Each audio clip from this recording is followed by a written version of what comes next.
પવિત્ર શ્રાવણ માસના ત્રીજા સોમવારે શ્રી કુબેરેશ્વર મહાદેવ મંદિર ખાતે 12 જ્યોતિર્લિંગ દર્શનનું આયોજન કરવામાં આવ્યું હતું। પવિત્ર શ્રાવણ માસના ત્રીજા સોમવારે શ્રી કુબેરેશ્વર મંદિર ખાતે શિવ ભક્તોનો મહેરામણ જોવા મળ્યો હતો। પવિત્ર શ્રાવણ માસ નિમિત્તે શહેરના વિવિધ શિવ મંદિરોમાં શિવ ભક્તોનો માનવ મહેરામણ જોવા મળતો હોય છે।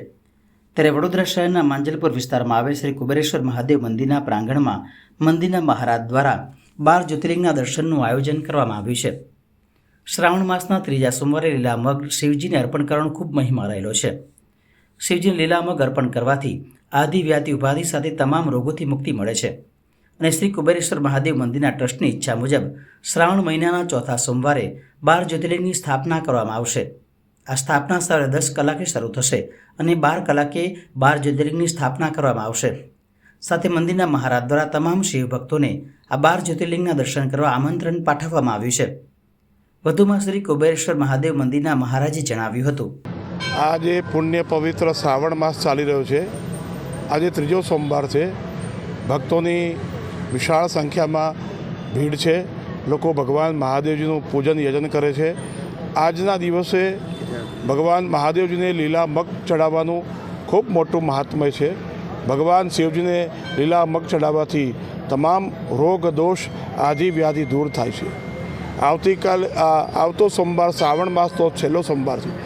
અમારા આ કુબેરેશ્વર મહાદેવ મંદિરના ટ્રસ્ટીશ્રી અને અમારા આ કુબેરેશ્વર મહાદેવના મુખ્ય પ્રયોજક સ્વર્ગીય રાજેશભાઈ પટેલની ખૂબ અંતિમ ઈચ્છા હતી કે મારે મારા આ શાંતિધામ સંકુલની અંદર 12 જ્યોતિર્લિંગની સ્થાપના કરવી છે।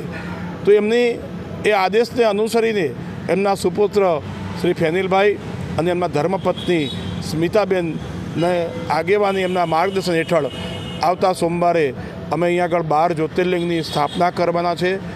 એ સવારે 10 વાગે પૂજાનો આરંભ થશે ને 12 વાગે આ પૂજાની સ્થાપનાની વિધિ પૂરી થશે। તમામ ભક્તોને 12 જ્યોતિર્લિંગના દર્શન કરવા પધારવા। આ દર્શનીય જ્યોતિર્લિંગ છે, આ પૂજનીય નથી, એટલે ફક્ત સ્થાપના કરવાની છે। એટલા માટે તમામ ભક્તોને મારી પ્રાર્થના છે, આવો અને ભગવાન 12 જ્યોતિર્લિંગના દર્શન કરો।